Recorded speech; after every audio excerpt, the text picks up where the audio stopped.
За да се изградат сите овие Поранешниот долгогодишен директор на службата за општи и заеднички работи на владата Васе Доневски во полициска станица пред јавен обвинител одговора на прашање за сторено кривично дело злоупотреба на службената положба. Управата на финансиската полиција, чешлајќи ги тендерските постапки спроведени од Доневски, открила криминал за склучен тендер тежок 10 милиони евра. Тој и собственикот на фирмата Securicom Multiservice International до Скопје, Волфганг Гампер од Австрија, го изиграле законот за јавни набавки, прескокнувајќи процедури за да ја елиминираат конкуренцијата, постигнувајќи договор за чистење на владата за цена многу повисока која се нудела на пазарот во 2015 година.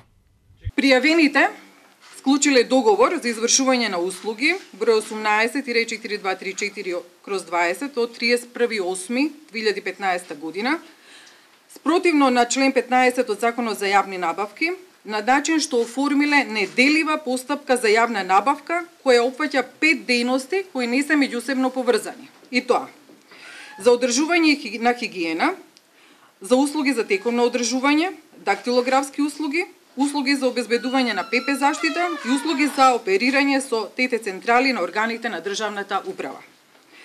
Односно спротивно на член 2 од Законот за јавни набавки, со намера да се намали и елиминира конкуренцијата, односно да се избегне можноста за електронска аукција. Финансиските полицајци велат дека во втората фаза од истрагата која продолжува, ќе се обидат да откријат дали и останатите фирми кои дале согласност дека ќе се јават на тендерот се вмешани во финансиската измама.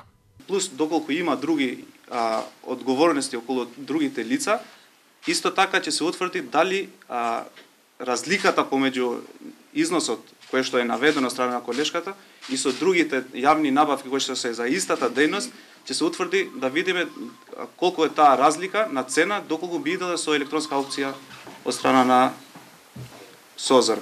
Доказите на финансиската полиција биле пронајдени и на хартија и на електронски уреди, одземени од домовите на осомничените. Материјали се криели и во возило. Securicom, со седиште во Скопје, првите чекори во бизнисот ги прави токму во Македонија, и тоа веднаш со договор со владата, тогаш предводен од премиерот Љупчо Ѓоргиевски, за да продолжи успешната тендерска низа во наредните 16 години. Уредувала, чистела, давала дактилографски услуги и обезбедувала со над 300 вработени за цени еднаш по-ниски, еднаш повисоки, иако сите тендери надминуваат милионски суми. Васе Доневски пак службата за општи заеднички работи ја превзема во 2007 година, тогаш толкувано како близок човек на премиерот Никола Груевски, за во 2015 да биде споменат и во аудио разговорите од прислушуваните материјали од тогашните министри Гордана Јанкуловска и Зоран Ставрески.